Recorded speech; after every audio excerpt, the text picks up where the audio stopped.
I'm Sakshi, and today I'll be explaining spirometry, lung volumes, and capacities.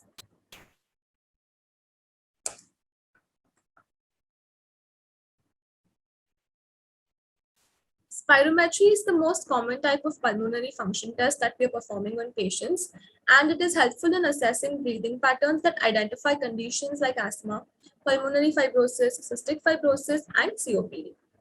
It essentially measures how much air you can breathe in and out of your lungs, as well as how easily and how fast can you blow this air in and out. So what it is doing, it is measuring your lung function by assessing the amount and speed of air inhaled and exhaled. Today I'll be describing static and dynamic lung volumes and capacities, the importance of Tiffinow index, and the clinical significance of spirometry and how we're using it to identify obstructive and restrictive lung disease. So static lung volumes and capacities. Static lung volumes and capacities are measured on a spirometer. We are not considering any time factor over here, and they're expressed in milliliters or liters. How are we doing this? As you can see in the picture, the height and weight of a patient is measured. Then a nose clip is clipped on them so that we are encouraging mouth breathing basically, and we are reducing the nasal breathing factor. Then we're asking the patient to breathe in and out into the spirometer, as you can see in this image. And we're recording this on a spirogram, that is a graph. So these are your static lung volumes and static lung capacities. First, we have tidal volume. It is the volume of air inspired or expired with each breath during normal quiet breathing. Your value is 500 to 750 milliliters. What is inspiratory reserve volume? Inspiratory reserve volume is you're taking a tidal inspiration. After that, you're forcefully taking in more air. That is your inspiratory reserve volume. That is excess air that you can forcefully breathe in. This is 2000 to 3200 milliliters. Then you have your expiratory reserve volume, which is the amount of air that you can forcefully breathe out after a tidal expiration. That is your 1200 milliliters. And you have residual volume, which is the amount of air which always remains in the lung even after you are forcefully exhaled. That is 1300 ml. Static lung capacities are nothing but the addition of two or more static lung volumes.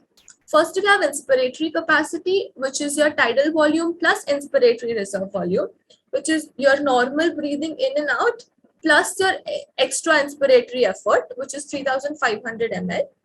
Functional residual capacity is a very important, it is a very significant capacity. It is residual volume plus the expiratory reserve volume, 2500 ml. Vital capacity is your inspiratory reserve volume plus tidal volume plus expiratory reserve volume, which is 4700 ml. And total lung capacity is the overall amount of air which fits in your lung, which is inspiratory reserve, expiratory reserve, your residual volume, and your normal tidal volume, which is 5900 milliliters. This is the kind of graph that we get, or this is a spirogram. Here you can see your tidal volume, which is 500 ml. Here is your extra inspiratory effort, extra expiratory effort. And this volume of air is the one which is always in your lungs. Therefore, your inspiratory capacity is your inspiratory reserve volume plus tidal volume. This is your vital capacity, which is your inspiratory reserve, expiratory reserve, and tidal volume. Functional residual capacity, that is after a normal breathing, after breathing in and out normally, what is the extra volume of air that you can breathe out plus what remains in your lung. And this is your total lung capacity, around 6000 milliliters. So a quick question.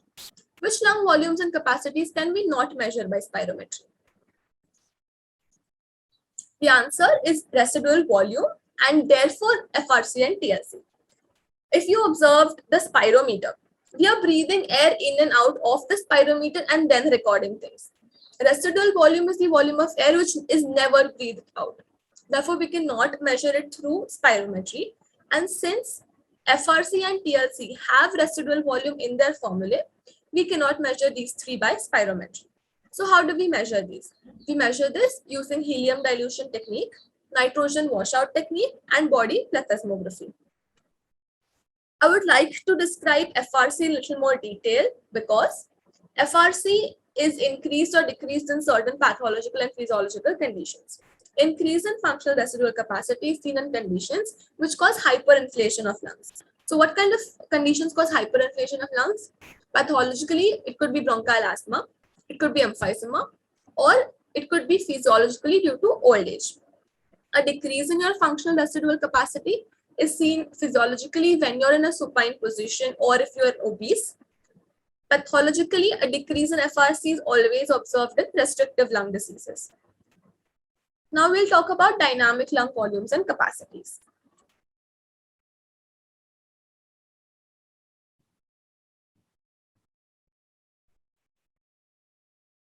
So in your dynamic lung volumes and capacities,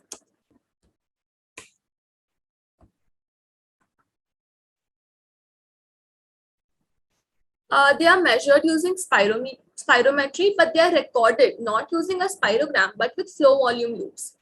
The time factor is taken into account. We do this for 6 seconds and it is expressed in milliliters or liters per minute.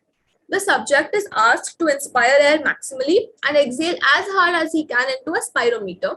And we are recording this for 6 minutes. So we're taking 6 seconds. So we're taking the time factor into consideration and we're expressing this in milliliters per minute or liters per minute. In this diagram, you can see a peak expiratory flow rate meter. What are the 5 important dynamic lung volumes and capacities? We have forced vital capacity or FVC, which is what we described before. Forced expiratory volume in first second, that is FVC we are recording for 6 seconds. The first second of the FVC is your FEV1. And we have something called as your FEV1 by FVC ratio, which we'll be describing in more detail under Tifano index. Then your PEFR, which we saw the diagram before, and maximal mid expiratory flow MMEF 2575. This is your normal flow volume loop. The leftmost end of this curve, that is over here, we can see your total lung capacity. The rightmost end of the curve represents your residual volume. Therefore, the width of this curve is nothing but your forced vital capacity. The height of this curve represents a peak expiratory flow rate. And therefore, this flow is 25, 50, 75.